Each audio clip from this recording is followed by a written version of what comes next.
I'm most glad now to introduce somebody to you who's a youth advocate for the Global Partnership for Education, as well as the member of the Steering Committee of the United Nations Global Education First Initiative. And on top, he's the Executive Director and the co-founder of Purposeful Productions.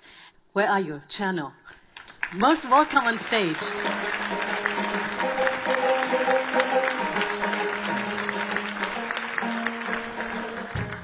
Thank you very much. It is quite an honor to be here.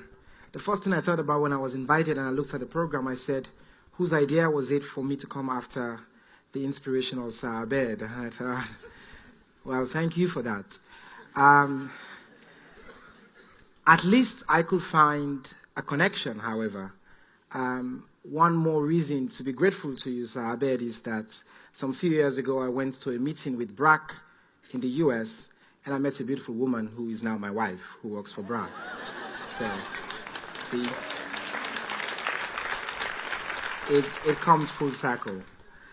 I'm often asked about how does a young man from West Africa, from a predominantly Muslim background, for those of you who know West Africa, from the Fulani ethnic group, who's born and raised in a slum environment, had been displaced and gone through all the things that I've been through, become today the feminist, proud feminist leader of a girls' empowerment organization that is committed to creating spaces for girls and women to come together, to learn, to be, to imagine, and to radically reimagine the world as is today. And ask that question, how does that transformation happen? I like to say it's not a transformation. It's been a journey. It's been a journey of discovery. And I want to share with you some of the steps for me on that journey through 3 different stations in my life. The first station I want to invite you to is one of the first experiences that I have, one of the first memories. It was the end of my first year in school. I thought that I had done well. My mom is a strong education enforcer. She's been a teacher now for about 40 years. She demands that we study, that we work hard, that we take school particularly seriously. At the end of my school year, I thought, and again, it was just the first year of school, so I didn't really understand the concept of working hard, but I knew that I was getting the test right. My teacher, in fact, had told me that I was one of the good ones in class. But when we came home after my mom collected the results, my mom said my teacher had written on the report card that I was, quote, an intelligent student, but I was too playful. Playful was not meant as a compliment. It was a bad word. It was, after all, my mom, a very poor single mom. It was what my teacher said to my mom, that despite the potential that I had, my playfulness was threatening and had the potential to undermine me realizing my full potential. Luckily for me, my mom said to me, not that I could never play, but that I should try to play a little less and a little outside of the school environment. Unfortunately, growing up, my sisters, 2 girls, did not get the same instructions that I got. I had space to play outside of school, sometimes in school, to the chagrin of my teachers, but at least I could play. My sisters were forbidden from that space to come together to even play. They were much more intelligent than I am, and I could ever be, but their chances, their opportunities for self-expression and coming together were, in our culture, particularly considered not right, because there's too much work for girls to do. They have to study hard, work hard, learn to be a good woman, learn to thrive, learn to take care of the home. Fast forward to the second station in my life I want to bring to you. We fled our home in Sierra Leone. We're in a different country. I can't speak the language. We're traumatized. Our schools have been burnt down. We've left those teachers that tagged me playful behind. And now we're in a different environment. We're going through all of this change and this confusion. My mom, bless her, believed so deeply in the power of education.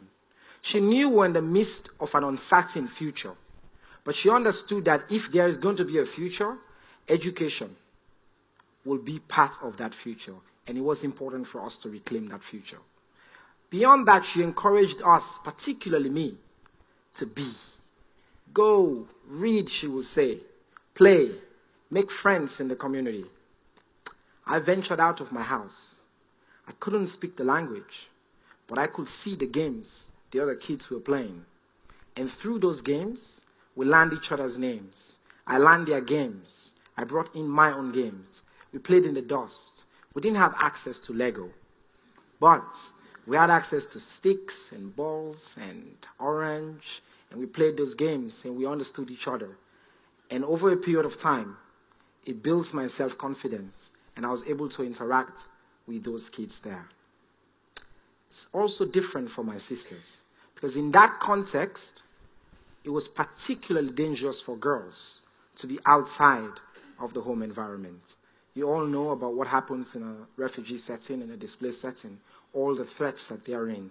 And also, even in that country, the limitations for girls were even much worse. Fast forward to the third and final station I want to talk about. I am now a graduate from school and university. Yes, teachers, despite my playfulness. I have an international job. I'm working in Liberia for the United Nations. And I'm told about this youth center in a village. It was supposed to be an oasis of joy and happiness, in a place where at that time, those things were in short supply. I walked in and I could feel that tinge of excitement we all felt when we walked into those rooms and saw all those playthings. The kids were playing. The boys were playing. Luckily, my teachers had not beaten all the playfulness out of me yet. I still had it in me. I joined the boys. I learned their games. We played together. And it became a currency for our interaction, for our connection. And I got to know them. And I got to understand what they were going through. But in that experience in Liberia, I also noticed something that stood out for me when I went to that place over and over again. Girls will come to that same space, but they were not coming to play. When they came, they were coming for the clinic. They were already in trouble. Are programs that I call ambulance programs. Because when girls came to these places, they were not given the space and the time, because God forbid girls will come to a place where they are safe to just come together and play. Instead, they only came for what was the reproductive health services. That moment and that experience made me connect the rest of the experiences in my life, and it lit a bulb in me.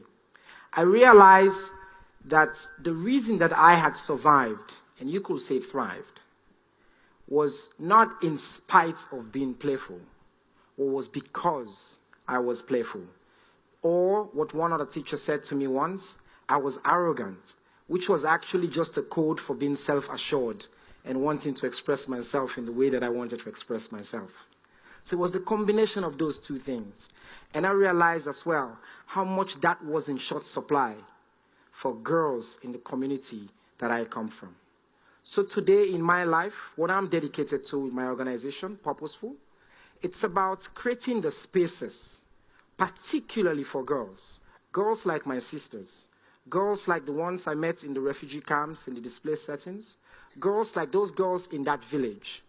To just have a very simple but radical concept. Come together, play, be, imagine, and express yourself. Because we believe in my organization that that is the foundation of a global revolution. That the real revolution is girls and women coming together, believing in that, creating those spaces, the spaces of expression, the spaces of being. Because we also believe that, you don't need to teach countries like Sierra Leone and Liberia play. It is part of our cultures, after all. We don't need to import the concept of expression and creative expression. We just need to cultivate that. We just need to bring in the expertise that you all have in this room so that we too can benefit from that. And that's what my organization does. It's about supporting local groups in Sierra Leone, in Liberia, and places like that, to come together. It's about introducing new tools and new technologies in that space. Because that change is the revolution. And I cannot think of anything more important than that now. Creating space for us to be able to be, to express, and to imagine. We can all be part of that change. Thank you so much for having me.